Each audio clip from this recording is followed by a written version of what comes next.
গতকাল সচিবালয়ের সামনে সহিংসতা ও ভাঙচুরের ঘটনায় শতাধিক আনসার সদস্যদেরকে কারাগারে পাঠানোর নির্দেশ দেওয়া হয়েছে। এখনও আদালতে আনা হচ্ছে অভিযুক্ত আনসার সদস্যদের। দর্শক, নিম্ন আদালতে আছেন আমাদের সহকর্মী ফরুক বাবু, সরাসরি কথা বলবো তার সাথে। বাবু, এখন পর্যন্ত কতজনকে আদালতে হাজির করা হয়েছে আর তাদের বিরুদ্ধে কি কি অভিযোগ আনা হয়েছে?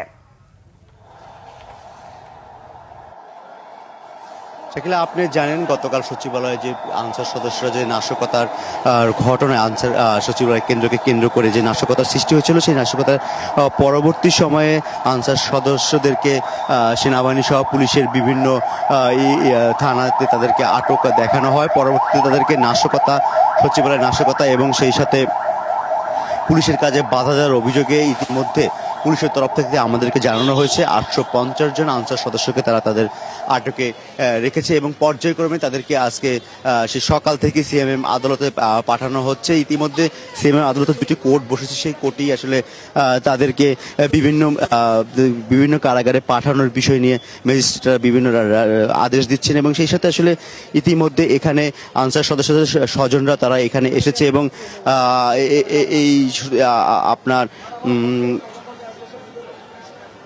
এখন পর্যন্ত গারদখানাতে আনসার সদস্য রয়েছে প্রায় 200-র উপরে এবং সেখানে দুজন নারী আনসার সদস্য রয়েছে, সেই তথ্য আমরা পেয়েছি।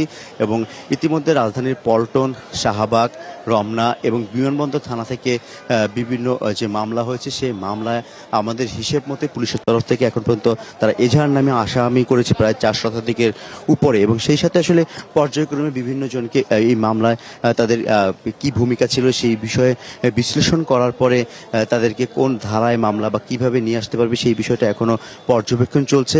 আর কোর্ট ইতিমধ্যে ম্যাজিস্ট্রেট মোশাররফ হোসেনের আদালত তাদের প্রায় শতাধিকের উপরে বিভিন্ন আনসার সদস্যদেরকে তারা বিভিন্ন কারাগারে পাঠিয়েছে এবং সেই সাথে আসলে বলতে হয় যে আসলে পর্যায়ক্রমে বিভিন্ন থানা থেকে নিয়ে আসা হচ্ছে আসামিদের এবং এখানে নিরাপত্তা আসলে জোরদার করা হয়েছে।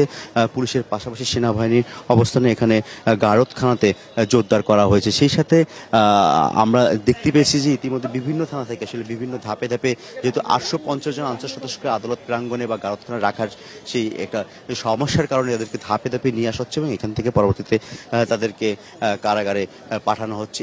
এই ছিল আসলে এখান থেকে সর্বশেষ তথ্য। আমরা আশা করছি যে সন্ধ্যা নাগাদ সব আসামিকে এখান থেকে নিয়ে এসে পরবর্তীতে আদালতের বিভিন্ন সিদ্ধান্তে তাদেরকে বিভিন্ন কারাগারে পাঠানোর প্রক্রিয়া শেষ হবে।